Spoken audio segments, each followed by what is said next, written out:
Hi, friends! It's another week, and it's another Culture Clash. And we've been doing this for an entire month now. This is our 4th episode. Yay! Woo. Yeah. Get hype. 4-month hype. Who thought 4-week hype. Yep. Who thought we would do 4 episodes of these? 2 plus 2 equals 4 for sufficiently high values of Culture Clash. Yeah. Yes. That makes sense. And hopefully we'll make many more. Many more. More. Yep, and a whole month of this. So, yeah. Today we don't have a guest. Nope. But I have some ideas for guests in the future that you'll probably see. Sweet. Yeah. Yeah. So, yeah, should we actually just run down who's joining us? No one's joining us today. Nobody's joining us today, but we have the usual suspects of Camera Hats. Hey, hello, everybody. I'm here. And talking about stuff. Yes, and HP Braincase. Woo, I'm back. Are you with my green screen? Are you actually back? Guess who's back? You back could again. HP's back. Tell a friend. You could be pre-recorded. No, it's all on a green screen. It's just special effects. Yeah. That's exactly I don't even what exist. It's actually Diesel. Diesel in a the green human screen. suit. Yes. I've mastered the Uncanny Valley, and I'm actually just a computer program. Oh yeah. So today we have some high. There's not super much to talk about this week. It was what you'd call a slow news week, but we scraped some stuff together anyways. We went around the internet, scooping things up. Yeah. We should be able to fill 2 hours without even talking about Star Citizen. No, it wasn't even on the script. Damn it, you've ruined it now. So we're ruined. So, Star Citizen. No. Okay. No. Okay. So what are we actually talking about this We're week? going to be talking about PC Gaming Show. As many of you might know, PC Gaming has not been super well represented at E3. And PC Gamer and AMD is teaming up with each other to change that. We'll be talking a bit about that. And Valve is gearing up for the International 5, which is considered by many being kind of like the Super Bowl of esports. And with that, they're dropping a massive patch for Dota 2 that's been shaking up the meta. We'll be talking about that. And then we're going to be talking about Yooka-Laylee, which I imagine a lot of people are excited for that game. Well, a lot of people are, because it's destroying Kickstarter. Yeah, a lot of wallets are excited for that game. It's what is it, like the 3rd day, and they're at 1.4? They've got 44 days left, and they've almost hit. They're very close to. They'll hit 10 times their goal easily within the next couple of days. Yeah. So there we go. Yeah, and then last we'll be discussing the Marvel Cinematic Universe a bit. I'm Batman. Wait, no, shit. No, wait. I'm super. No. Yes, Batman's joining the Marvel Cinematic Universe. Everything is insane. Green Lantern smash. Cats and dogs living together. Batman versus Iron Man throwing wallets. My name is Matt Murdock, and I am the blindest man alive. When I was a kid, an accident made me the impossible. Yeah. Yeah. Well, first of all, we have a follow-up to last week, which is I love this. The whole Steam mods thing. That don't even worry about it. That's just not a thing. Forget it ever happened. Like Valve is trying to. Yeah. No. Valve said that they recognized it was a bad idea.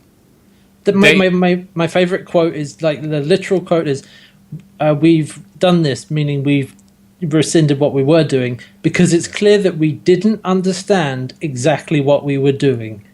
Yeah. Valve just said we had no idea what we were doing. Oops. You know, kudos to them for owning up to it. Yeah, exactly. Yeah. And honestly, rapid response to community feedback. Just like, No, it was Gaben did an AMA, and he mentioned, like, I was gone for, like, a few days, and I come back, and I have, like, 3,000 messages. What the hell is going on?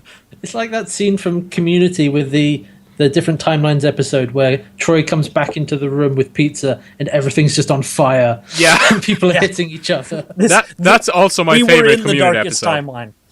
Yeah, exactly. That's the like, best episode of what Community. happened? Yeah, because Skyrim was like the worst choice they could have made for this. Yes. Because its mod scene is so well established and is so big already that you're just trying to force this change onto something that is already a huge thing in a huge community. And they do say that they want to bring it back at some point because they still think it's a good idea. Well, they think it's an idea worth pursuing, but in a different way, a different model maybe. And frankly, it'd be a better idea to do something with like a game from the ground up. Yeah. Where you can build it in from the start and then that will probably work much better. The big rumor on the street is that this was a thing that Bethesda was trying for whatever their next open world game is. Just see if it's a thing worth doing. Yeah. And obviously people did not like it. Like, I still think paid mods is a good idea. Yeah. Or more, not a specific paid mod, but like give us a better way to support modders we like. Yeah. Like, and I would feel better about it. Like if again it started out with an agreement with the company from when the game is like released and made. Yeah. So that they basically say, you can use our assets to make mods if you agree to this thing where we get to take some profit and whatever, where it's built in from the beginning, and then rather than be like, okay, you can now buy mods and we get lots of that and they don't get any of that, and all the stuff that already exists is being put up there and people have to protect about it being taken away and put up by someone else, and it's like, oh dear, this is a huge thing. So the thing Gabe said as well, Gabe Newell, when he talked about this, that it was not worth it for them profit wise to actually do this. Yeah. Because they were not getting money to even pay the host costs of doing this. No, that's not good. Yeah. So it wasn't worth it, and now it's gone, and we don't have to worry about it. And we're back to free mods. Now we just got to wait for everybody who took their mods down to put them back up, or if they will ever put them back up, because there's a lot of modders that actually feel very slighted over this. Yeah. There are modders that are actually very mad at the fact that they feel the community won't support them with doing stuff like this. I can understand that. I know one of the guys that made Sky UI. He was really mad. He said that basically he had put in so much like sweat, tear, and bloods into working this, or just making this mod for years, and he's not getting anything back, and people don't actually... He feels people are showing that they don't actually want to support him. Yeah. Yeah, that's kind of... That's what I mean is when you've been getting something for free for a long time, and somebody suddenly says, okay, now pay me for it, and it's the same... Basically, it's the same group of people. You're not doing anything bigger or different. It's like, okay, this thing you have been getting, now I'm charging for it. I'm not saying it's right, but it's an understandable reaction for particularly for a lot of, frankly, people on the internet to be like, no, screw you, this was free, god damn it. Yeah. It comes into the same thing that I believe most artists are familiar with, the whole do it for exposure and because you love it. Don't do it because money. Yeah. Even though you can't live on exposure. No. And I mean, a lot of people weren't doing this as... I mean, obviously you can't do this as something to earn a living by, but a lot of people are doing it in their spare time. But that doesn't mean you shouldn't be able to earn money from it. Yeah. I still think it's a good idea. But... they basically got to pretty much implemented better. They pretty much have to. Valve pretty much had no choice in revoking everything they did because it did not work at all the way they expected. So yeah, regardless of anyone's stance on whether or not it was actually a good idea, the fact that they rolled it back is basically the only thing they could do to salvage anything. Yep, Yes. if anybody was wondering if you were going to have to pay for mods for Half-Life 3, As far Probably as we know, well, I don't know at the moment. Who knows? Maybe that's when they'll bring it back. Yeah, probably not. But for es now, posible. No, I mean, now, actually, everything- when you think about it, Valve has been working closely with all the different, green lights. Everyone who's like greenlit a source mod, Valve is working closely with them to make a standalone version instead. that's what I like. I like that idea of working with the devs, like a closer relationship than just here's a thing. Yeah. You know, that's what I'm agreed. looking forward to if they go ahead with this in a more sort of, I don't know, a much better implemented way. Yeah. So we'll see what happens. It'll probably be back, but In a different form, probably. in a different form. and hopefully from the ground up of like a new game or something. But I think most things we said, most of our thoughts about the whole paid mods things, I think we probably covered that last week. Oh yeah. So Indeed. let's move on to what's actually happening in the news. In the news. Yes. So in the movies and the TV's Movies. business, we've got our big topic, but I think we should finish on that. yeah. Yeah. We'll save that for the second half of the show. Spoilers. Sounds good. It's Well- Avengers. Yeah, Avengers. Spoilers. There will be spoilers for the Avengers. Later. Yeah, we'll put warn up you. a big spoiler thing, and Yeah. if you haven't seen Avengers already, go and watch it in the two. No, you won't have time between now and then. No. We probably won't be doing major spoilers, but we'll definitely be discussing some Yeah. story beats. Yeah, and the broad definitely. strokes. Yeah. Right. So first of all, some Star Wars fans are sending up a X-wing into space to score some tickets. It's a miniature X-wing, isn't it? Yeah, They have actually done it already. Yeah. yes, And it's a group of two guys who have already been, sending little cameras up to space on a weather balloon to take pictures of the edge of space and the horizon of Earth from high altitude. But this time they attached a miniature X-wing to it. Is it the same guys that worked with Amanaguchi to do Space Pizza? I'm not sure. I don't know, but I mean, they did this for a reason, like because they sent it up to basically try and score some tickets. Yeah. Well, to the Star they Wars absolutely premiere. did. It cost them, I believe, about £1,200. Yeah, I just think Deal? it's a pretty cool thing that they're like, Yeah. you know what, this is how much we love Star Wars, and here's a tiny Model X-wing on like the edge of the atmosphere. It's still like pretty cool. Yeah. Well, it's yeah, really- and the tweet to J.J. Abrams about it was It's kind of I endearing. believe there were two. It was we just put an X-wing in space. Can we come to the Force Awakens premiere? And there was another it's one. adorable. The explanation to JJ in the video was, "We know you like practical effects and shooting in real locations, and we're really happy there's X-wings in the new film." Yeah. That is. Yeah. Yeah, I just thought that was fun. It was a fun little thing. It's clearly how much people are looking forward to Star Wars. It's gonna Yeah. be so good. Yeah, I am beyond hype. My hype has become an entirely separate being. It's like I am full of hype.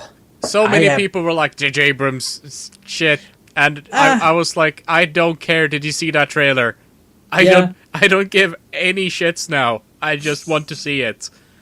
But lens flares and Yeah. no, Indeed. Chewie, I'm old. We're old. Yeah. Still my favorite part of that Lego trailer. Oh god, I love that stuff. Just put up like a day later. How do you do that in a day? I don't even know. They By being must an have insane worked so guy. hard. Well, it's the same. It's the same thing as at Star Celebration.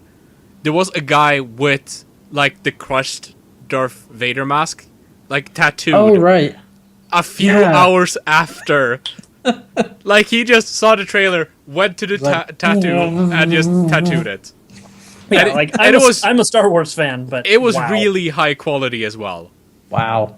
Which means not only he had to be a Star Wars fan, his tattoo artist probably had to also be a Star Wars fan. I guess so. I don't know. I think with tattoo artists, you could probably print out say, here's this thing. Tattoo this on my arm. Put it in the highest resolution on my arm. It was because they had like a tattoo contest or something at Star Wars Celebration, and they asked they were like, "Oh, I really liked like red tones on the tattoo." It's like, no, that's my blood. It's like, no, my arm is. That's blood. Yeah, and then they just collapsed. I'm losing a lot of blood. Yeah, but I can sufficiently say I am hyped for the new Stars. Yep. Yeah. And clearly, lots of people are by getting tattoos and sending X-Wings into space. Yeah. And red tones segues nicely into our next thing. Oh yeah, something else with a lot of red tones. Yes. He's wearing a lot of them. So there's been some set photos that have surfaced of Will Smith as Deadshot, but only in his street clothes. There was another photo next to it that turns out, when it first surfaced, a lot of people were like, "What the fuck is that?"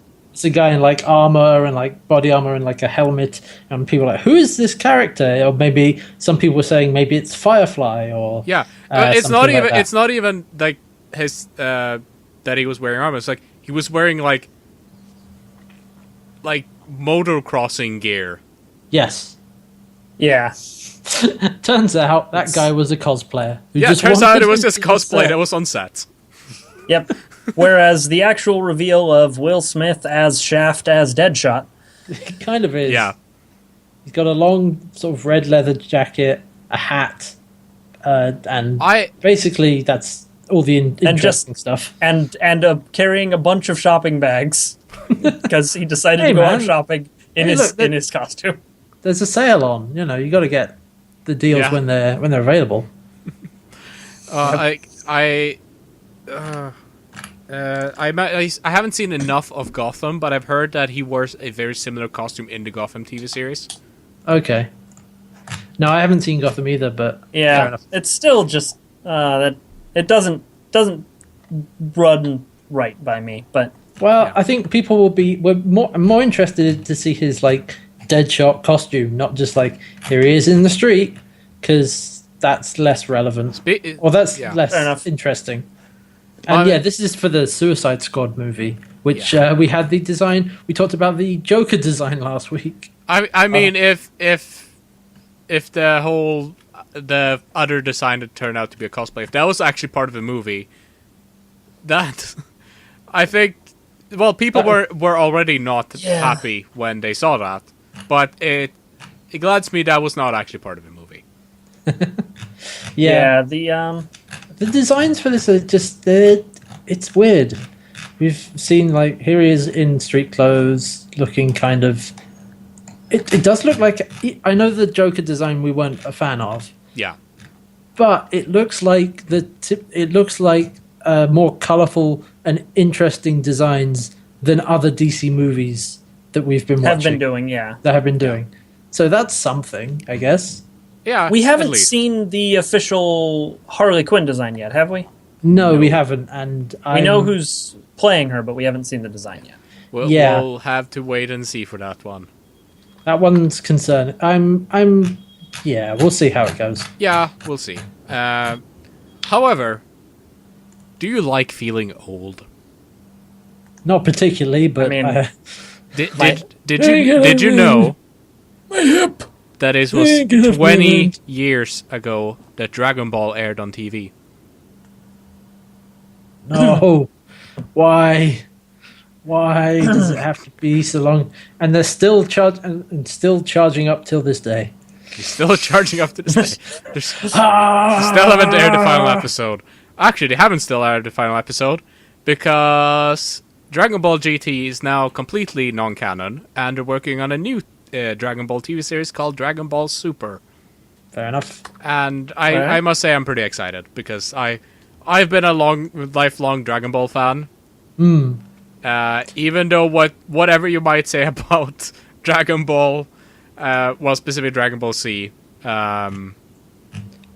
A lot of people liked it. I don't think it's not something that is like a guilty pleasure for a lot of people. No, it definitely had its issues, but every form of entertainment does. Yeah. I think MovieBot said on Twitter, it's like, I wanted to make a snarky comment about Dragon Ball, but the fan reaction is just too sincere. It's like, we're like doing another animated series, ignoring all the crap stuff, and it's not another live-action adaptation. Yeah. Yep, and it's got Akira Toriyama attached to it. So he didn't write GT, but he's writing Super. So it's all the good things people liked about Dragon Ball Z. And coming back. And I imagine they're probably not doing like 300 episodes, and half of those episodes he's charging up. I would hope so. Well, let's not jump to conclusions. I'd like if they did it, guys. They did a regular anime season, and then just the 3 last episodes of the season is just that. What I want is every episode comes out with a companion episode that is just all the interstitial scenes of them charging up. Yes. But so they cut them out of the regular episodes and get them down to half an hour, and then they just release hours of people screaming and going Super Saiyan. Previously on DBZ. There was they did a re-edit of the original Dragon Ball Z series called Dragon Ball Kai, which did actually cut away. Yeah. They did cut away a lot of filler. It went from 200 episodes until to 100 episodes. Oh wow, that's a lot of filler. Oh dear. That's what happens when you have serialized animated series. We gotta do one every week for 22 weeks. Shit, we ran out of story. Well, I mean, the same thing happened with Naruto. Apparently, the show caught up to the what happened. You were desync. You're fine now. Okay, it's fine. Yeah, Naruto, the show caught up to the manga, and they were like, and then they had something like 150 episodes of filler. Oh wow! Yeah, just basically. This is not in the manga, but we need to continue the story of these guys as kids so they can write the manga where they're 4 years older, and we can actually start doing that. Weird. Yeah. It was weird stuff. But it's not like there isn't precedent for that. Yeah, I am hyped. It's Dragon Ball Z, so hype. But speaking about weird stuff, the Assassin's Creed movie is starting to film in September, and I still don't understand the choice of having Michael Fassbender as main guy character. Who's he playing? Which is it based around? The first one? Is he playing Desmond? The modern? Yeah, he's playing Desmond. Desmond. Okay. That's the thing. That Michael Fassbender though, he's so hot right now. I like Michael Fassbender, but that casting does not make sense to me. It makes sense that they're casting a popular actor in film. That's about it, I guess. Who's gonna be playing the Ezio and other people? They have not announced that. I think Michael Fassbender is the only one that's been announced so far, I believe. He's playing everybody. He's playing every single role. Yeah. I don't know how I feel about that. It's one of those things where the games were very kind of, I don't know, they're very Hollywood-woody games, if that makes sense. Yeah. So the movie is unsurprising, and actually kind of uninteresting. We'll have to see. When Ubisoft started talking about this movie, they said stuff like, we know that all video game movies are shit, and we're trying to change that by actually producing this movie ourselves and stuff like that. So we'll have to see. But it's Ubisoft producing the movie. Yeah, that's what worries me. It's just all the female actresses will have their skin turned inside out or something. Look, women are hard to film, okay?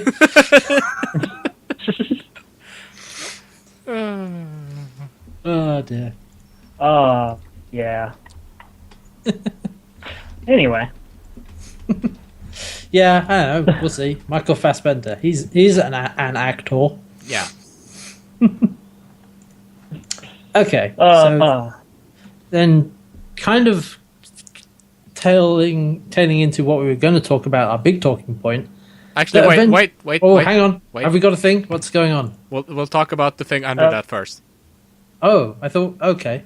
And then we'll do that, and then we'll go into the big thing. I thought we were. Actually, no, we're not talking about the big thing until the next part of the show. Okay. Indeed.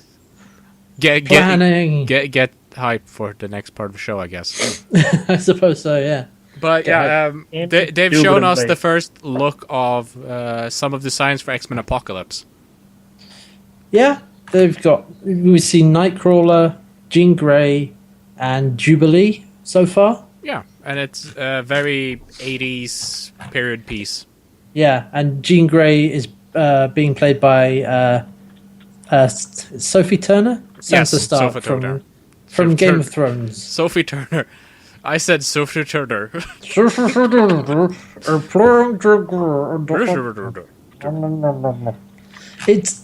kind of the Jubilee costume is very much it's like the most accurate Jubilee costume you could get, and the only reason they can actually do that is because it's set in the 80s. Yeah. That's basically the only way you can get away with it. Okay. Yeah, it looks like X-Men. Yeah, it looks like X-Men. Identifying X-Men. Yep, looks like X-Men. But yeah, relating to the thing that we're going to be talking about in the second part of the show, I believe it's Chris Evans that said this. Yeah. I need to check this. A source, who I think was Chris Evans, has said that they're going to be spending 9 months filming Avengers 3, or Avengers Infinity War, which is Avengers 3 and 4. Yeah, because it's Infinity War Part 1 and 2. Yes. And they're saying it's going to take 9 months of filming. That is a lot of months of filming. Yeah, it's basically 2 films, so that does make sense. But I mean, it is 2 films. Yeah, it's but I mean, released as 2 for just apparel, it's like the new Star Wars movie took 2 months to film. Huh. Interesting. So, yeah, well, I mean, it took 2 months to film, but that didn't mean it took 2 months to... I mean, obviously it doesn't take that long to make, because I would imagine a lot of Star Wars, and probably a lot of Avengers as well, is going to be post-production. Yeah. Effects. Principal photography on Lord of the Rings was a long time, though, and I think that might be a more apt comparison. Well, I mean, they made 3 films out of that, and they basically... It was like a couple of years, or like a year... Maybe even more than that of all of the cast's life for Lord of the Rings, and they basically formed friendships and stuff all over that time. And It's really interesting to read about their experience. I don't think Avengers Infinity War is going to be like that. It's not going to be that long. It's going to be 9 months. People will have a good time. And at the end, they'll never want to make films ever again. And the people that are taking over for Joss Whedon, because Joss Whedon isn't directing this movie, is going to be Anthony and Joseph Russo, who you might know as the creators of Arrested Development. Interesting. That's an interesting choice. Yeah. They've got experience with a witty ensemble cast. Yeah, basically. Balancing lots of characters. That's why they picked Whedon for the job in the first place, because he's proficient at doing exactly that. Yep. It is interesting that I hope they do actually stay on, because they're primarily known for directing basically comedies. Yes. And now they're doing Avengers Infinity War. Because what happened with Ant-Man, you had Edgar Wright brought on, first of all, and then he left, I don't know, halfway through? He left an amount of time through production and was replaced with someone else. And basically citing creative differences, that he wanted to make a different film than Marvel wanted. And I just hope that they actually can stay on for the whole project. Yeah. That they, rather than like get kicked off because they wanted to do something different. Yeah. Oh, we'll have to see. Wait and see what happens. It's still, I know, it's so 3 far years away. out. So far away. God, there's like the next 3 or 4 years have got superhero movies up the wazoo, just everywhere. If we're not burned out on superheroes after that, we're gonna be superheroes. Yeah. A lot of people are already quite burned out on superheroes, I think. I'm not. I know I'm not, but I'm not even close to burned out. No. I'm just excited they're doing all of this. Yeah. It's cool. And yeah, they also directed Winter Soldier. Oh, right. They also did... Oh, well, that's more relevant then. Yeah, that's way more relevant. I forgot about that. Oh, yeah, then that's... I was looking them up, and the first then. thing it said was they worked on Arrested Development. Oh. Wikipedia, you have failed us. Damn it! In this particular case, you have failed us, Wikipedia. Yeah. All right, well, since they ignore everything I just said then, because they made Winter Soldier, which was an awesome film, and... Yeah, Winter Soldier is my favorite of the Marvel movies so far. Yeah, one of the best Marvel movies, so I'm excited that they're doing Infinity War. Yay! Yes. Yay! Woo! Yeah. Yeah, but moving on from TV and movies, and Indeed. heading into the world of the bits and bobs. Ones and zeros. The ones and zeros. Beeps and boops. Beeps and boops. Valve is letting their developers permaban Steam users from their games now. They're letting they're letting developers basically do it all on their own before they had to go through Steam. Yeah. And the Steam systems. Now they can just do it directly. I think that ties in a bit to what we were talking about last week when we talked about the Killing Floor 2 thing. Yeah. Where the developers Killing Floor 2 can just remove your key if they feel like it. They can not only... rather than just perma-banning you from the game, it's like, no, you can't play it at all. Yeah. Yeah. I mean, it's through Steam because it's on Steam that this system works. But Steam is basically giving them the power to perma-ban Steam users from their games directly from the devs' end. Even though it does still obviously work through Steam, but yes, the game devs can be like, right, you're being a dick. Ban. Indeed. Yeah.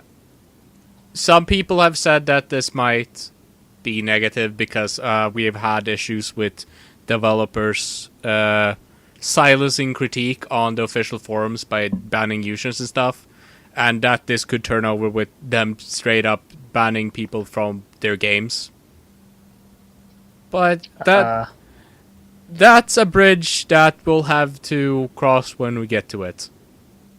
Yeah. I don't know. I think it could be a good thing. But it's mostly a positive thing. It's specifically to shut down cheating in multiplayer games. Yeah, like anything, it's something that could potentially be abused because it is, gives you the power to ban people from playing stuff. Much like the ability to delete forum comments, like they were saying, deleting reviews and stuff that are negative, whatever. It's something that could potentially be abused, but I think that mostly it's going to be fine and probably for the better. Yeah, it's probably for the better. Like, if it gets abused, I think it's going to be very specific incidents. Yeah, and it's something that will not look good. Yeah. For people, there'll be backlash naturally. Yes. Mm-hmm. And the Far Cry 4 dev team is. On a more positive note. On a positive note, the Far Cry 4 dev team is going to be matching the first 100,000 donations that come in for the Canadian Red Cross in support of the Nepal earthquake. Yeah, because Far Cry 4 is set or heavily inspired by Nepal and its people. So the dev team were like, we spent a long time working on this and we really grew to love all the, stuff about this area and we want to support the relief fund or the relief effort So yeah, this is just a really nice thing that they're doing. It's like, Yeah. donate to the Canadian Red Cross, and up to the first 100,000, they will match that, and it all goes to help them. Yeah, I actually saw on Twitter a few people that were suggesting this to Ubisoft when the accident happened. Yeah. So I wonder if it was influenced a bit, but it's still like a very nice gesture of them. Yeah, it's one of those things that it's a very simple idea, and it's you get that suggestion, and it's like, yeah, why not? That's a great idea, and I imagine it's kind of a no-brainer, really. It's like that makes perfect sense. Exactly. Yeah. Yeah. And it's a chance to help people, so yeah, that's good. And do you have any more on that? No, I was just going to say, there's an article on Polygon about this, from a few days ago, and they had raised about $17,000, but I would assume it's more than that now. So yeah, probably. Yeah, that's great. Speaking of raising money, speaking about raising money, you guys might have heard about a little game called Ukulele lately. This thing. Yeah. This hit Kickstarter, and then it exploded Kickstarter. Yeah, because they got 1 million overnight. Yeah, it's something. It was like they had a goal of they had a goal of £175,000, and at the time of recording, on the 3rd of May. It is £1,255,702. So yes, they have already beat their goal by over $1 million, and they still have 44 days to go. Yes, and they went through every single stretch goal, and now they're frantically writing more as they go. Yeah, it's it's a lot like we haven't had this massive success in Kickstarter for a while, mostly because last year was the year of Kickstarter, which also ended up with a lot of people starting to get really mistrustful of Kickstarter. Yeah. And we haven't really seen these massive Kickstarter successes since, like, Star Citizen. Yeah. And yeah, I would imagine that this is going to sort of hit a ceiling and then kind of stop. Yeah. Because I don't think you can't keep up this rate of donations, because that's crazy. But I think a better example is Reading Rainbow. Yeah. Reading Rainbow was also like this. It hit Kickstarter, and then they got all the donations. Well, it's something where they're basically... Well, because Ukulele, the backstory of Ukulele is it's ex-developers ex-Rare employees. Yes. Who worked on Banjo-Kazooie and Banjo-Tooie, and who were no longer part of Rare, and Rare is kind of a shell of what it used to be. And there hasn't been a Banjo 3 really. There was Banjo-Kazooie Nuts and Bolts, but that wasn't a traditional Banjo-Kazooie game. No. A lot of people really have a lot of nostalgia for Banjo-Kazooie. And they were like, you know what? Let's make our own game that is a spiritual successor to Banjo-Kazooie series, because we can't use Banjo-Kazooie because they're still owned by Rare. And let's kickstart it. And because it's a property people know about and people already like, when the Kickstarter goes up, there's already a lot of interest and everyone jumps on it. And the same happened with Reading Rainbow, because it's something people already know, and they're like, okay, here it is. Everyone jumps on it at once. Compared to like an indie Kickstarter, which has to build momentum as it keeps going. So that's why like you see these big just dumps of money come in for these things, because people are like, oh, there's this thing that's based on this thing I already love. Sweet. Yeah. You don't really have to be sold on it as much as on the flip side, you had Descent Underground, which hit Kickstarter. It was like, it was really shaky if they were actually going to hit their goal. It really looked like they wouldn't. And came down to the wire for them. And then, like 30 minutes before the Kickstarter was over, they got past the goal.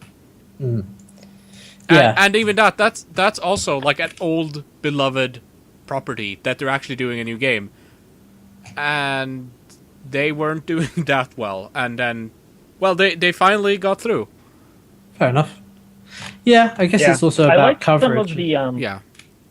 Some of the higher donation tiers on ukulele. My favorite one is the 340-pound one, where they send you a copy of the game on a USB drive that is in a custom N64 cartridge. Yes. Yeah, that's pretty funny. I like that.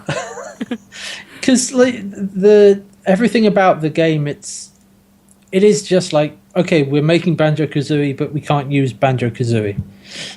That's basically what it essentially. is. Another example of like recent Kickstarter success is Exploding Kittens. Oh yeah. There's like From the we just want 10,000 to make to make this card game. They ended up getting 8.8 million.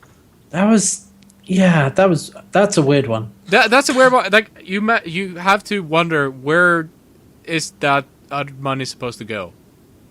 Yeah, because if you've got, I don't know how Kickstarter works, but can you at some point basically cut it off and say, you know what, we've made enough money, we're not taking any more? I'm not sure if you I don't know. I don't know if you can. Yeah, well, you have to wait it out. Yeah, I think you have to wait it out. I think it's that's probably a question for someone who's actually done Kickstarter. Because I would imagine, I can't think of any examples right now, but somewhere in the back of my mind, I seem to remember some people saying that any more money raised will go to charity. Yeah, or there's the thing that a lot of Kickstarters are part of, where 10% of their total will go back into kickstarting other Kickstarter projects. Okay. That's another. I suppose what you could do is set a cap for each tier of the donations. I mean, that's what they do for the higher donations. Yeah. Only allow so many people. Yeah, so if you just set that same cap for all the things, you could essentially max out your donations there and not allow people to give you any more money. Yeah. The interesting thing is that hopefully this game is definitely going to get. I mean, it's going to get made at this point. It's definitely going to be made. Yeah. Because it's been overfunded ridiculously, but it's still not like a lot of people's negative reactions to Kickstarter is that, you know, you put money in and if it doesn't work or if it doesn't get funded, or no, if it doesn't get funded, then nothing happens. But, you know, they don't deliver on what they said they were going to deliver. It's like, I pre-bought this game. It's like, that's not actually what Kickstarter is. You're not pre-buying the game. You're donating to make it happen, which is a different thing. So yeah, no one has actually pre-bought You're ukulele. kind of investing. Yeah. Not really. I mean, you're not technically for legal reasons. You're not investing. No. At all. It's more. It's a donation. It is just a donation. Yeah. Yeah. An investment would be you would get something out of it. Yeah. I mean, there are all the promises and rewards, and Kickstarter have got better about well, I mean, they came under a lot of criticism for not ensuring that rewards are met. Yeah.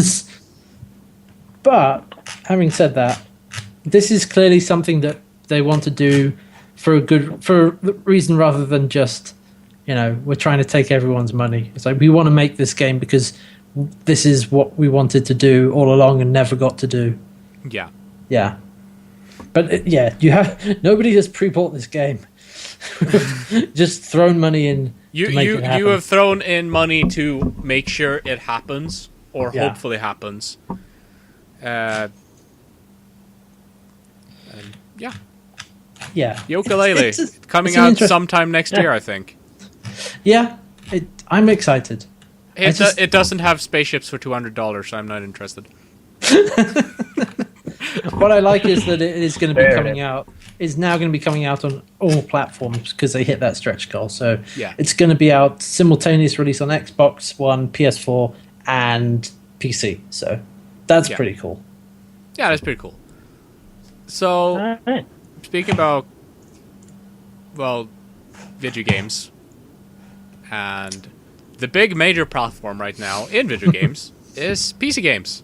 PC games. Even though PC games is the big major platform in gaming right now. It is certainly one of them. It is a very popular platform with many users world over. And it's also the platform that is currently making the most money in the gaming industry. aside from like mobile games, but you know, Mobile games just make so much money. they don't care in like when people do like economics about how much video games are racing, they usually don't care about mobile games. Because that just throws everything off entirely. Yeah. Just but what is happening is PC Gamer and AMD is teaming up to do a E3 conference.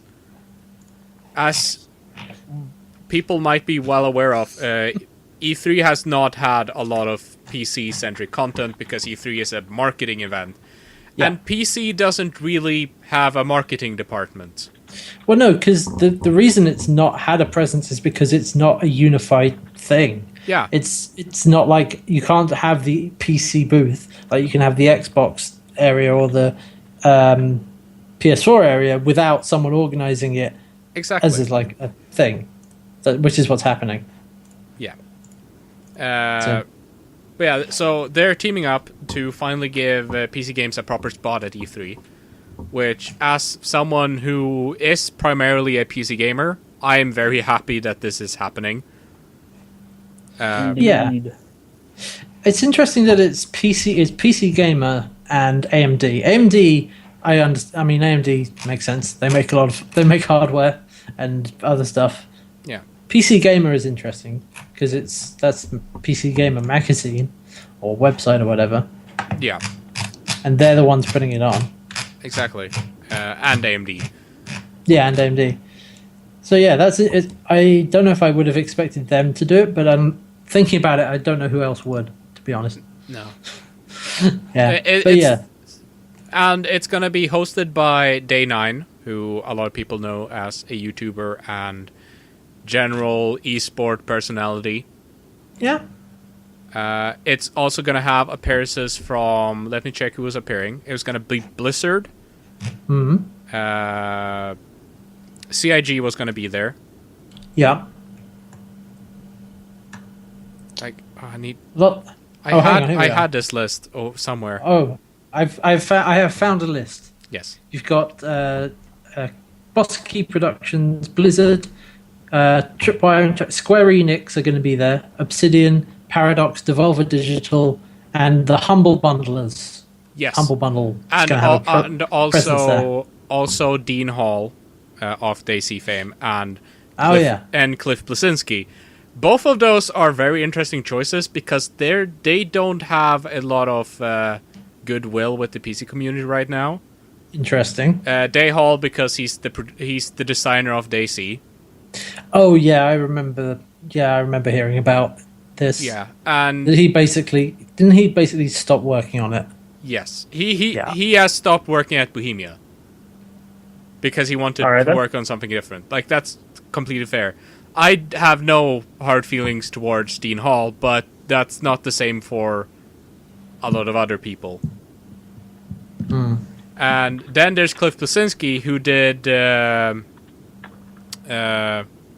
He said some comments about PC gaming that did not make people happy. Oh, Cliff Blasinski said something that didn't make people happy. Oh no!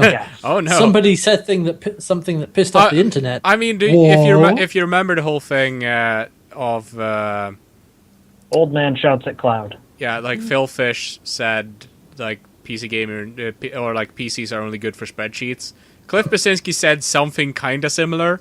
Yeah, that's silly. Yeah, but I think the most interesting out of all the people that are appearing at this is probably Square Enix. Because when Square Enix bought Eidos, they actually noticed how much income they were suddenly getting from the PC space. And they're actually said that they're planning to focus way more on PC in the future. And it's very interesting that they're going to be appearing. Interesting. Yeah. Interesting. It's the same with Konami, but we don't have no clue what Konami's doing. Neither does Konami. It's not Konami. It's specifically Hideo Kojima said he way prefers working for the PC platform because when you're developing, you can have insta feedback. Like you can make a change in the code and then instantly test the change. Fair enough. like That's in the interesting. editor. That's interesting then that he hasn't really. That they've mostly been on console until Yeah, now. but Metal Gear Solid Ground Zeroes was on PC. Yeah, and Metal Gear Solid 5 is coming to PC as well. Yeah.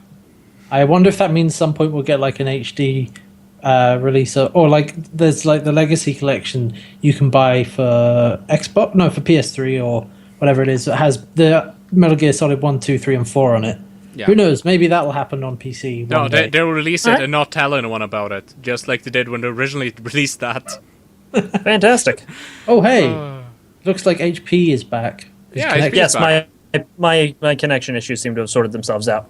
Hey, Yeah, and then as I mentioned, CIG is also going to be there.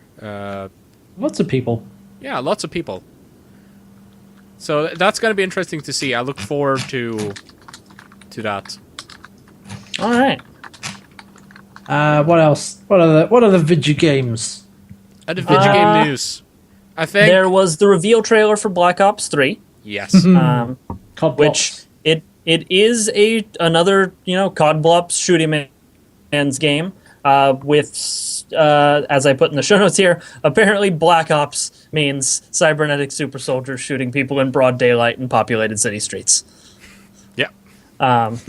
So it's, I know they're just continuing that storyline from the Black Ops games, and it's evolving and all that, but they're calling it Black Ops, and it's not Black Ops anymore. It is middle of the day sunlight ops Yeah. with cyber soldiers. However, like there's been some details about Black Ops 3 that are actually makes me interested in playing it. No, the reveal trailer looks like a game I absolutely want to play. Yeah. Partially because I really like Halo.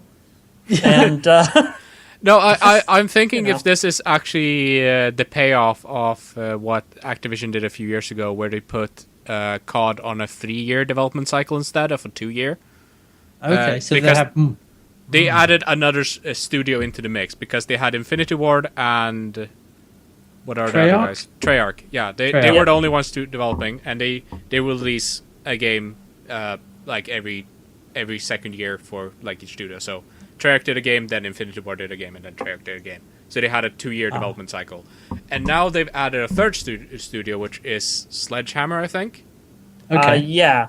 Yeah, and so now they have a 3-year development cycle, and the thing they said this would lead to is they would get more.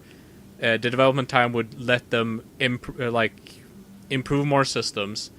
It would let them actually, test widely different concepts.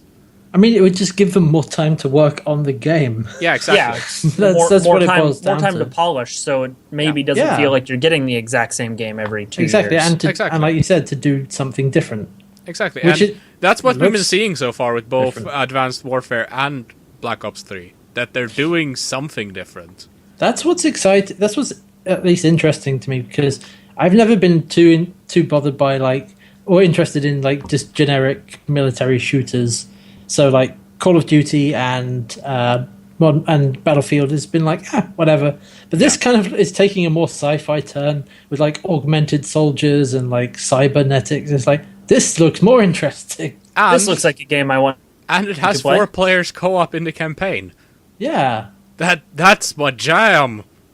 So what you're Exactly. saying is co-op streams at some point in the future. Yeah, I think this will probably Yeah. be something I stream. COD I 3. haven't enjoyed a COD game since Modern Warfare 4 or Modern Warfare 1, which I think The la- Modern Warfare 4 is probably coming out at some point though. Yeah. But The last time I played a Call of Duty game was at university, where we would all sit around and play the original Black Ops multiplayer, and I would just run around with a tomahawk and throw it at people. yeah, Hey, that's fun. but It's a legit- it's like if this wasn't called COD, my instant reaction to everything they said about this game would be, "Oh my god, I want to play it." So it would be massively hypocritical of me to dismiss it just because it's called Call of Duty. Yeah. Yeah. No, it looks interesting. It's just a bit of a misnomer at this point. Yeah, that's called Black mean- Ops. I mean, they've put the name on it it's basically for recognition. It's Yeah. hey, look, remember these other games you liked? Here's another one. Here's a game made by those people with the same name. It's not stealth, but play it. But speaking about making sweeping changes to your franchise or video games, this thing. some of you might know about a tiny little game called Dota 2. Yes. I've heard of that game. I think I am aware of that some game's people- existence. I You think are some a people- resident expert, Lamb. Yeah, Yes. I am what some would call an avid Dota player. And every year, they throw on a little bit of a tournament that most people consider the Super Bowl of gaming, called the International, which is a massive event with a crowd-funded prize pool. Last year, they had almost a prize pool of $11 million. Not bad. That's bigger. That's a bigger prize pool than a lot of golf tournaments. Yeah, that's true. Well, I mean, it's golf. But Yeah, but golf is a sport where they play about a lot of money oh yeah, because it's a rich people sport. like tennis. fair enough. Yeah, it's like they have a massive prize pool at the International. I need to actually look how far they've gotten so far, but it starts with Valve puts in $1 million into the pot, and then everyone will like donate towards it by buying an item called the Compendium, which is a kind of like a all-around guide for everything the International. Plus, it gives you specific in-game items and stuff like that, different rewards. And an hour, or barely an hour after this thing launched, they were already up to a $2 million in the prize pool, and they're now up to almost That's $5 million. That's Alright. insane. That's And at the same point last year, they were only up to like 2-3 million. so. How long do they have before they cut it off? Basically, The International is in July. shit. So, a lot of lead up on this. There's a lot of lead up. Okay. The compendium thing is like the actual compendium stuff that doesn't end until October. This is a thing that continues most of part of the year. What? But the actual What? gathering money for it is that's up until this summer when they're running the Okay. tournament. All right. And just because Valve felt like it, they also decided to release the biggest patch Dota's had in, I wouldn't say a decade, but at least 5 years. Well, Yeah. if you're about to have a giant tournament, Yeah. That Shake seems up like your the metagame? perfect time. I wouldn't say 5 years. It's probably actually more close to a decade because this is the 5th international, which means it's 5th year of like Dota, because they've been running an international ever since Dota 2 launched. And Okay. this patch is bigger than the jump from Dota 1 to Dota 2. Like That's that it's interesting. very interesting that they decided like we're gonna shake up the meta so hard, just a few months before a major tournament. you say that's super interesting, but if you look at other competitive games, not necessarily digital games, but Yeah. for instance, I actually was just listening to another podcast, and they talked about Magic the Gathering and how right before the Pro Tour is when most sets come out. I was just going to Yeah, say that. Yeah, I guess that's pretty similar. I guess. it changes So- up like all the time. Yeah.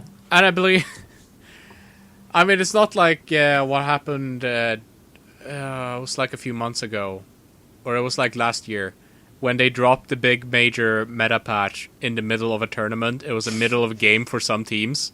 That Okay, that's not okay. No. No, No. but it was a tournament not hosted by Valve, or like Okay, had nothing to do with Valve. All right. Okay. Well, then that's understandable. Yeah. So basically, what they did was they rebalanced a ton of heroes, threw in a ton of new items that completely change how things work. The thing they are aiming with this is to make it more interesting to watch. Okay. There's going to be less farming, like people standing around and just killing creeps and farming. There's going to be more engaging between heroes.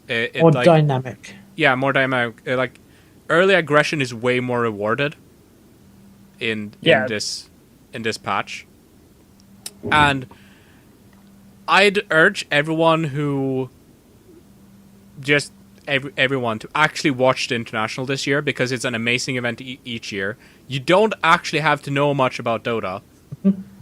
They even have a special stream for people who don't know about what Dota is to watch. That's not. I like that. Yeah, that's cool. That the commentators in that stream will actually take time and explain exactly what's happening. Oh, that's nice. The strategies behind what's going on, why exactly. certain players are doing certain and things. It's the reason why I'm into Dota is because I watched International 3.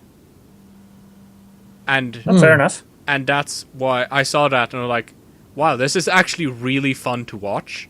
And I wonder how fun it would be to play. Yeah, exactly. I wonder how fun it was going to be to play. And I had a few friends that actually already played, so I started playing with them. And now it's a game that I play basically at least a match per day. All the time. Nice. I have 550 hours into Dota 2. I would say I enjoy that game. Yeah, and I mean, the argument to watch the International, I would make the Super Bowl comparison again. Yeah. How many people every year watch the Super Bowl that don't watch football on a weekly basis? Yeah, plenty of people.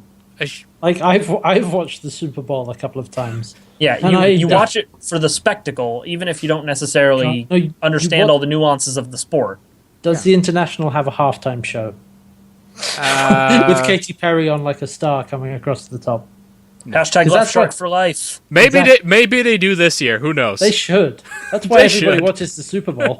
Yeah, they should just release a new character in the middle of the tournament, and it's just Left Shark. They kinda almost did last year.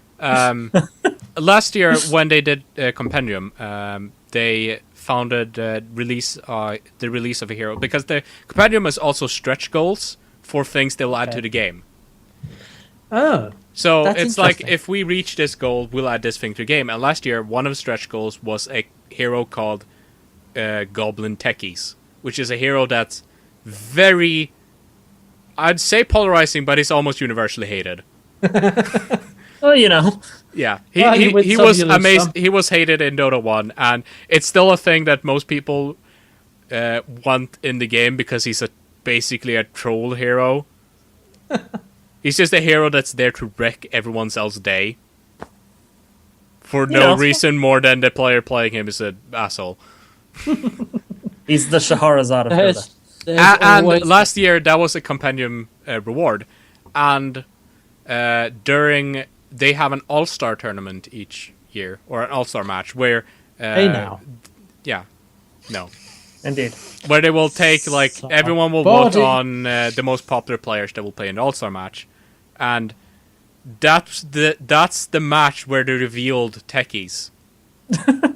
Because one of the people picked Techies, and he was not a hero that you could play in the game yet. So that was the first time they played Techies. Perfect. All right. And he lost that match, so Techies had for about 2 weeks a 100% loss rate. Fantastic. I'm sure that made a lot of people very happy. Confirmed worst hero. Yes. Oh, he totally is. Oh, speaking of heroes, So, if you've been watching my stream last week, since this was recorded, I've been playing Batman Arkham Asylum. Batman. I am Batman. I am Batman. Oh, that's my favorite thing, when someone's like, Batman! I would just always go, I'm Batman. I'm Batman.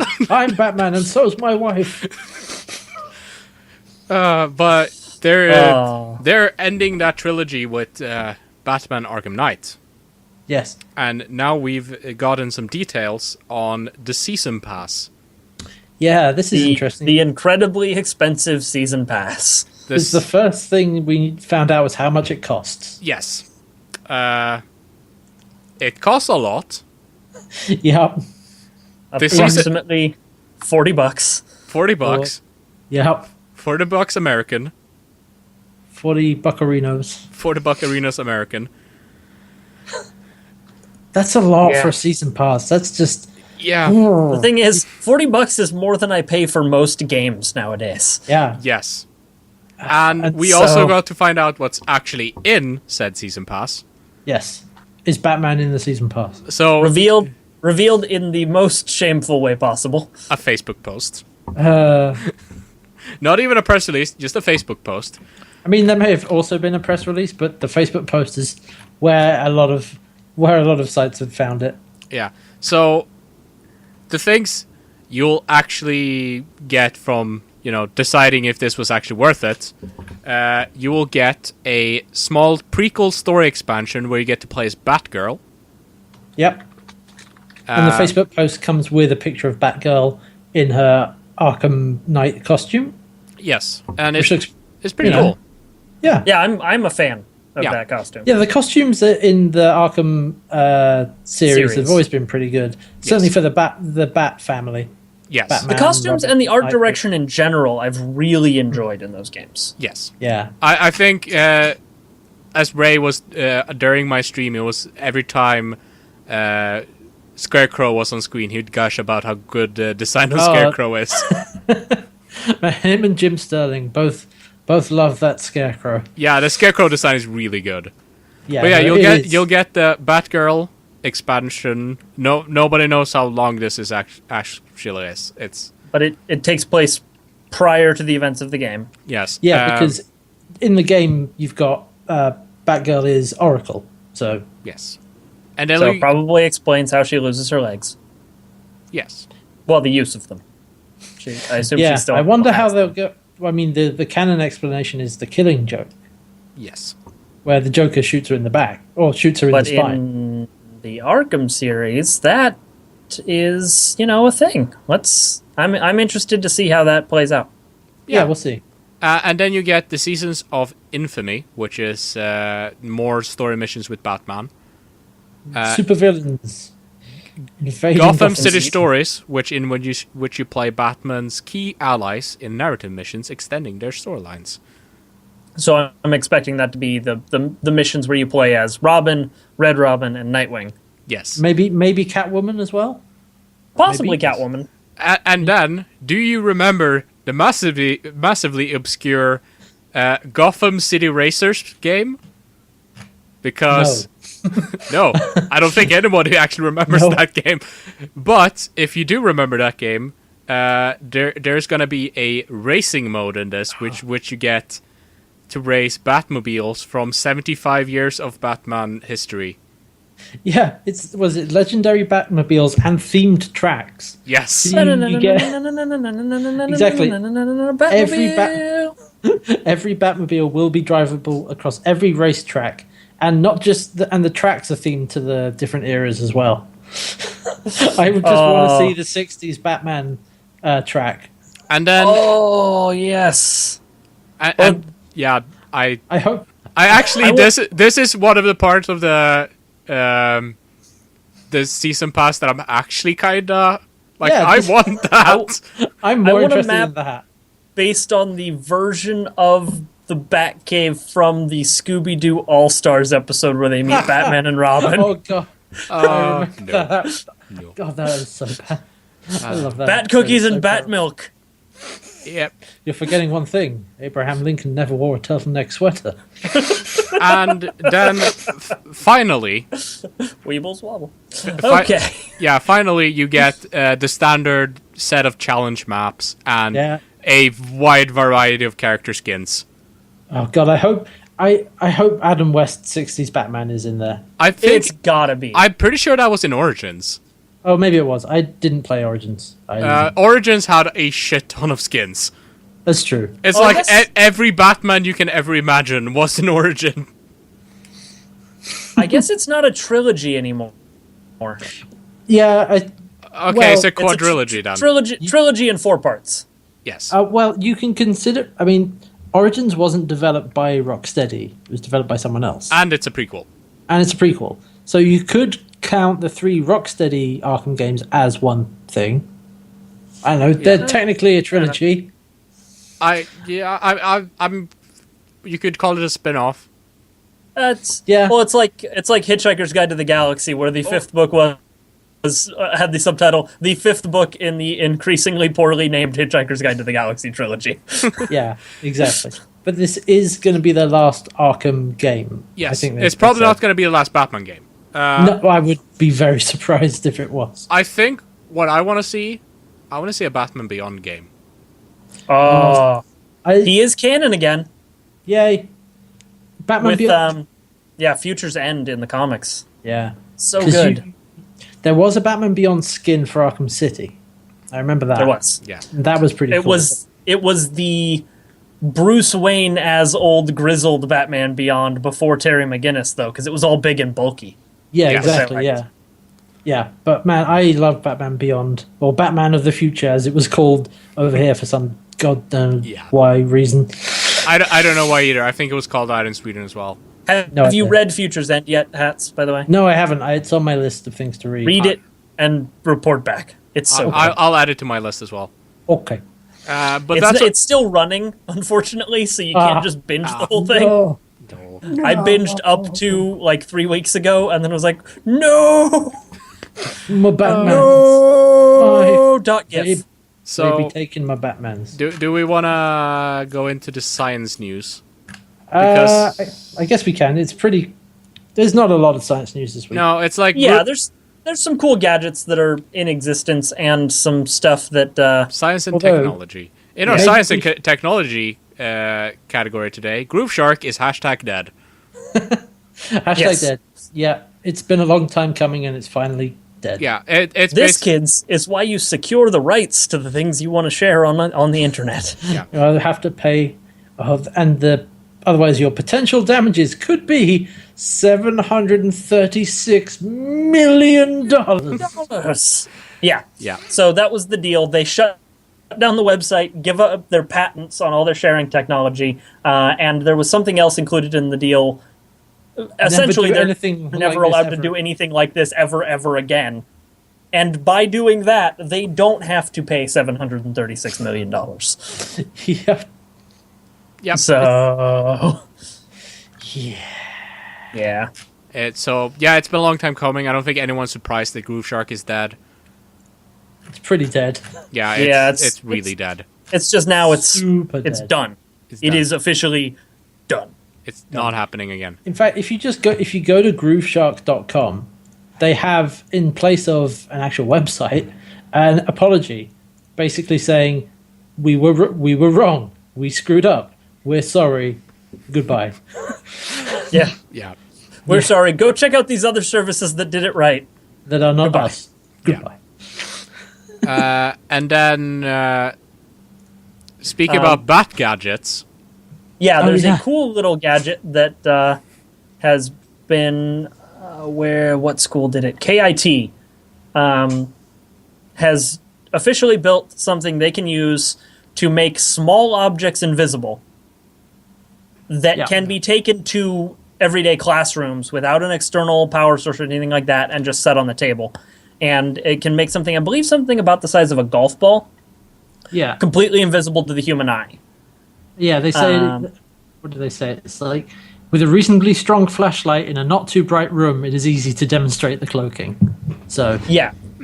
And basically the way it works is there's a tube that's painted with a light refracting paint.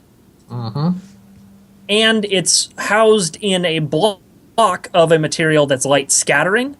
And if you point a flashlight down the tube at the right angle, it bounces the light completely around the object. So you can see through the tube.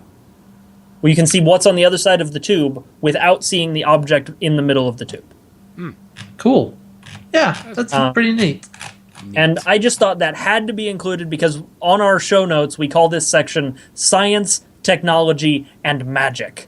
And this is using science and technology to successfully do something that we previously thought could only be accomplished by magic.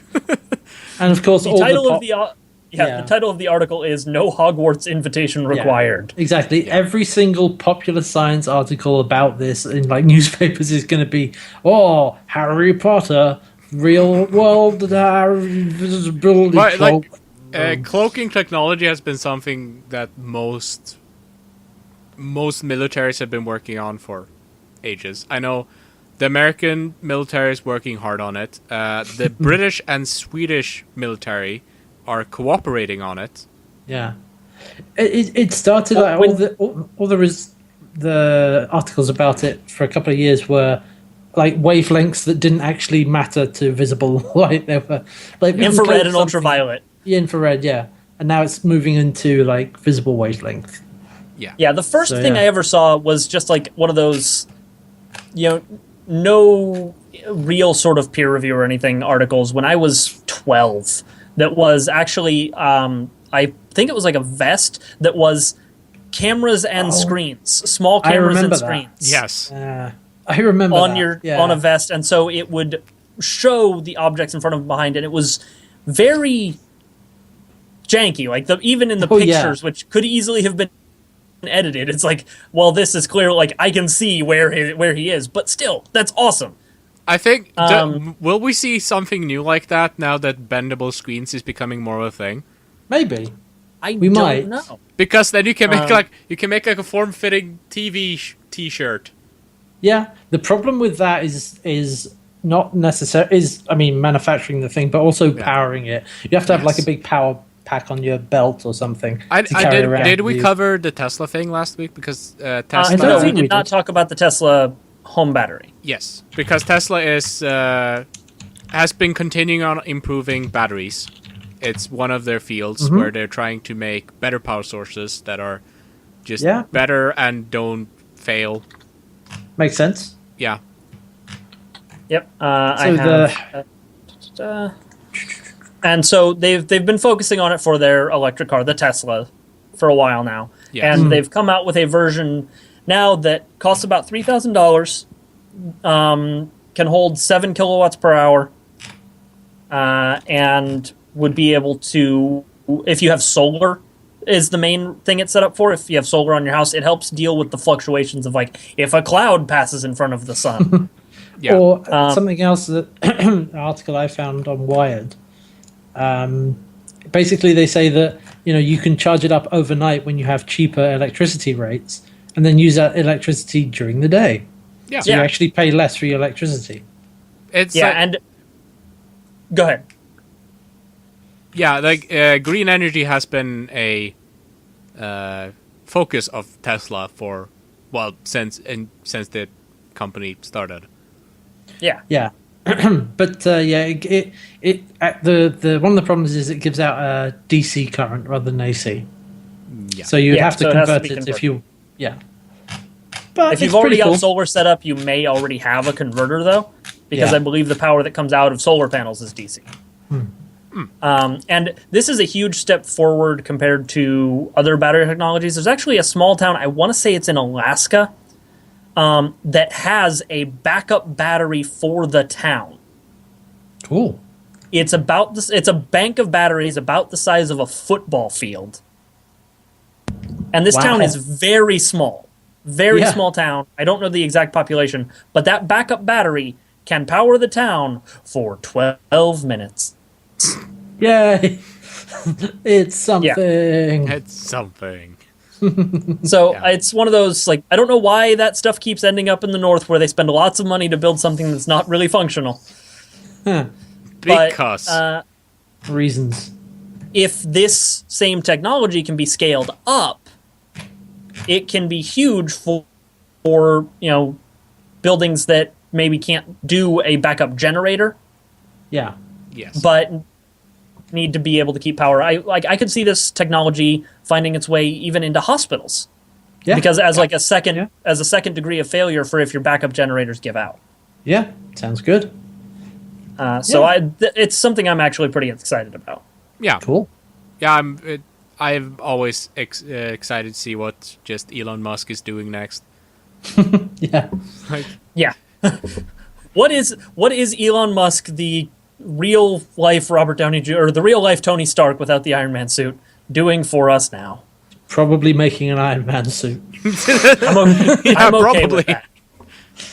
I wouldn't put it past him. He's the one with the battery technology for it. Exactly. Yeah. There you go. So there you go. There's your connection. He's making Iron Man suits. Confirmed. Sounds good to Completely me. confirmed. Yeah. Yeah. Then the last thing on there, I think we can say for the post show. I mean, I do want to talk about this a little bit. Oh yeah. 'Cause Okay. Yeah. Go ahead. We have time. I will just say, so this has been linked around a lot, but there's an article basically saying that an EM drive may be coming. Group at NASA Johnson Space Center testing an electromagnetic propulsion drive in a vacuum. Basically, there's a lot of very technical stuff that they put in the articles and all of that. The TLDR is that it's an unexplained phenomenon that could potentially be a massless drive.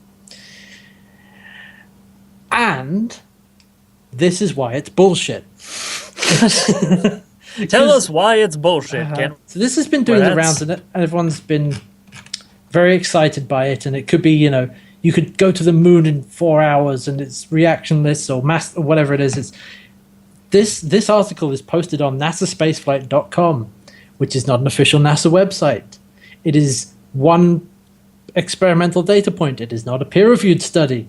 It is not explained. It has nothing. It basically has nothing going for it beyond the fact that it was an interesting result.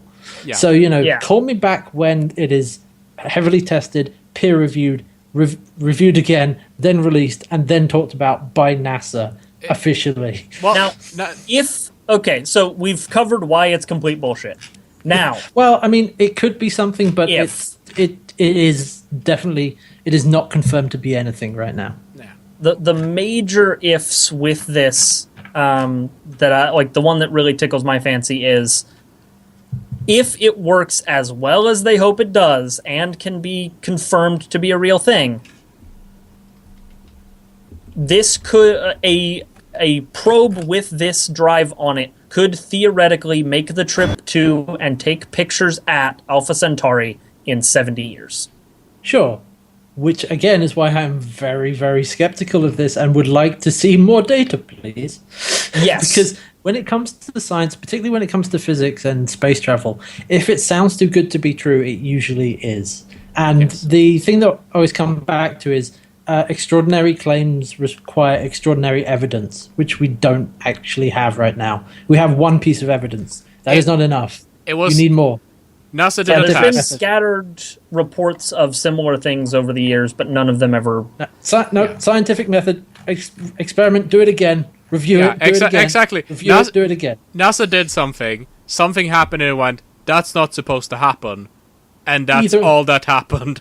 Exactly, that's all that either it was an experimental error, an instrumental error, or it's entirely new physics. The first two are easy to test, and the second and the third one is very unlikely, so it requires a lot more testing before I will get actually excited about this. Yes. Agreed. And some people, but it's blowing up the internet this week, so we figured it was worth.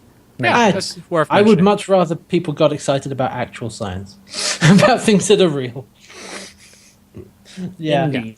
But we're going to go on a short break, and then we'll come back with a big topic that we're going to be discussing for the rest of the episode. The MCU. Fair warning, when we come back, there will be spoilers. There We will be will some MCU spoilers. after the break. Some spoilers. There will be a spoiler warning if we're talking about spoilers. Puns. Okay. All So right. we will be back in just a moment. Be right back. We'll be right back. And we're back. We're back. So, there was a movie release that happened last week and this week. Depending on your location. You might have heard of it. You might have heard that it exists. It's a little movie called the story of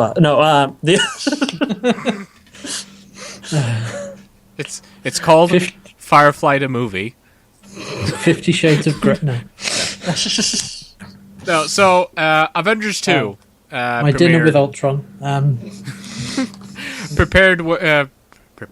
premiered. Guess which robot's coming to dinner? Yeah, it premiered in Europe last week and premiered in the US this week. Fun story.